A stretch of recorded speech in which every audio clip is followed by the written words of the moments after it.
দিনের আলোতেও জ্বলছে সড়ক বাতি। চট্টগ্রাম মহানগর, কালুরঘাট সেতু ও বোয়ালখালীতে বিদ্যুৎ অপচয়ের মহোৎসব। প্রতিবেদক চট্ট রিয়াজ চৌধুরী। দেশ জুড়ে তীব্র লোডশেডিংয়ের কবলে পড়ে যখন সাধারণ মানুষের জনজীবন অতিষ্ঠ, তখন চট্টগ্রামের বিভিন্ন গুরুত্বপূর্ণ স্থানে দিনের আলোতেও সড়কবাতি জ্বলে থাকার মতো চরম দায়িত্বজ্ঞানহীনতার চিত্র দেখা গেছে। কর্তৃপক্ষের এমন উদাসীনতায় প্রতিদিন নষ্ট হচ্ছে বিপুল পরিমাণ রাষ্ট্রীয় বিদ্যুৎ সম্পদ। সরেজমিনে দেখা যায়, চট্টগ্রাম মহানগরীর বিভিন্ন এলাকা, বিশেষ করে মোহরা কামাল বাজার, কাপ্তাই রাস্তার মাথা এবং জনগুরুত্বপূর্ণ কালুরঘাট সেতুতে সকাল ৮টা পার হওয়ার পরও সড়ক বাতিগুলো নেভানো হয়নি। একই চিত্র পরিলক্ষিত হয়েছে বোয়ালখালী পৌরসভা এলাকাতেও।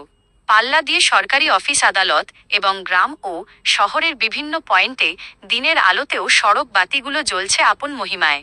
স্থানীয় সূত্রে জানা গেছে, কালুরঘাট সেতুর দায়িত্বে থাকা লাইনম্যান মোহাম্মদ সিফাত রাতে ডিউটি থাকাকালীন ঘুমিয়ে পড়ার কারণে প্রায় প্রতিদিনই সেতুর বাতি নেভাতে ভুলে যান। ফলে সূর্যের প্রখর আলোতেও অপ্রয়োজনে জ্বলতে থাকে বৈদ্যুতিক বাতিগুলো।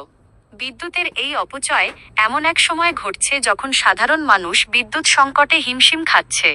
লাইট অপারেটর বা সংশ্লিষ্ট দায়িত্বপ্রাপ্ত ব্যক্তিদের এমন চরম অবহেলাকে সাধারণ মানুষ সরকারি সম্পদের অপচয় ও জাতীয় ক্ষতি হিসেবে দেখছেন।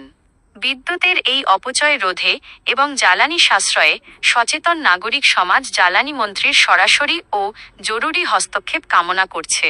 সেই সাথে সড়কবাতির দায়িত্বে থাকা যেসব অপারেটর বা ব্যক্তিরা অর্পিত দায়িত্ব পালনে অবহেলা করছেন, তাদের বিরুদ্ধে অবিলম্বে তদন্ত সাপেক্ষে আইনানুগ ও বিভাগীয় ব্যবস্থা গ্রহণের জোর দাবি জানানো হচ্ছে।